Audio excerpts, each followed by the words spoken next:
ఈరోజు దేవుని వాగ్దానం యెషయా గ్రంథము 41వ అధ్యాయం 16వ వచనం. నీవు యెహోవాను బట్టి సంతోషించుదువు, నీవు యెహోవాను బట్టి సంతోషించుదువు.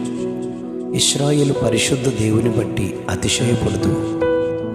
దేవుడు తాను ఏర్పరచుకునిన వాడైన యాకోబును తల్లి గర్భము నుండే ప్రత్యేకించుకొనగా, పేరు పెట్టి పిలిచిన వానిగా, నా సొత్తు అని ప్రకటించిన వానిగా ఉన్నాడని యాకోబు ఒకానొక దినాన దేవునితో సందర్శించి పోరాడి గెలిచి ఇశ్రాయేలుగా మార్చబడిన వాడని మనం చూస్తాం.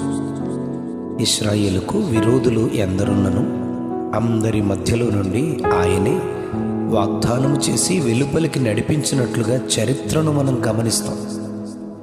ఈ అధ్యాయంలో దేవుడు 3 సార్లు భయపడకుము అని చెప్పడం, 3 సార్లు సహాయము చేసేదను అని చెప్పడం, నా స్నేహితుడైన అబ్రహాము సంతానమా అని 41వ అధ్యాయం 8వ వచనంలో చెప్తూ, నీ మీద కోపపడిన వారు, నీతో వాదించువారు, నీతో కలహించువారు, నీతో యుద్ధము చేయువారు ఉన్నారు, కానీ వారు విస్మయముందెదరని, నశించిపోవుదురని, వారిని కనుగొనలేవు అని, అభావులవుదురు అని చెప్పుచు నీవు వారికి భయపడొద్దు అని దేవుడు ధైర్యపరుస్తూ ఉన్నాడు.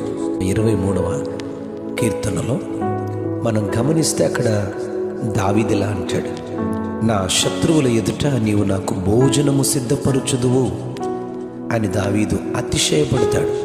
యుద్ధ సమయంలో కొందరు గుర్రములను బట్టి, రథములను బట్టి అతిశయపడుదురు, కానీ మనమైతే మన దేవుడైన యెహోవా నామమును బట్టి, ఆయనను బట్టి అతిశయపడుదుము అంటాడు దావీదు.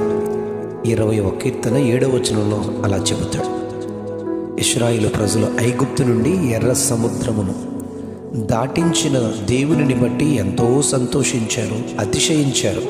ఈ మాట నిర్గమకాండం 15వ అధ్యాయం 2వ వచనంలో చెప్పబడింది. యోబు గ్రంథంలో 11వ అధ్యాయం 15వ వచనంలో, పాపము నీ చేతిలో ఉండుట చూచి నీవు దాన్ని విడిచిన ఎడల, నీ గుడారములలో నుండి దుర్మార్గతను నీవు కొట్టివేసిన ఎడల నిశ్చయముగా నిర్దోషివై నీవు సంతోషించదువు అని దేవుడు చెబుతున్నాడు.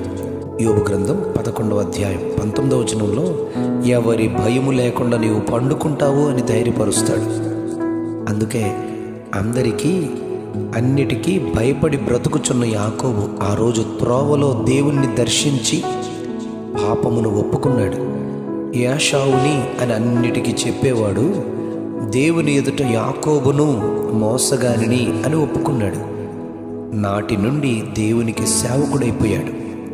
యెషయా గ్రంథం 41వ అధ్యాయం 6వ వచనంలో, నా సేవకుడైన ఇశ్రాయేలు అని దేవుడు పిలిచాడు. కనుకనే 41వ అధ్యాయం 15వ వచనంలో, కక్కులు పెట్టబడి పదును గల క్రొత్తదైన నురిపిడి మ్రాను అని, పర్వతములను నూర్చి పొడి చేయుదు అని, కొండలను పొట్టుగా చేయుదు అని, వాటిని గాలించి గాలికి చెదరగొట్టెదవని దేవుడు ఇశ్రాయేలును గురించి వర్ణించారు. అందుకే నీవు యెహోవాను బట్టి సంతోషించదవు, ఇశ్రాయేలు పరిశుద్ధ దేవుని బట్టి అతిశయించదు అని దేవుడు దీవిస్తున్నాడు. పాపము నుండి విమోచింపబడిన మనము, నీతిమంతులముగా తీర్చబడిన మనము ఆయనను బట్టియే అతిశయపడుదుము, ఆయనను బట్టియే సంతోషించదు.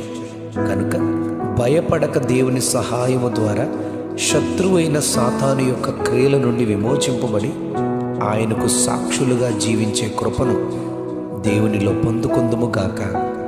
Amen, amen, amen. నీవు యెహోవాను బట్టి సంతోషించుదువు, నీవు యెహోవాను బట్టి సంతోషించుదువు. ఆమెన్.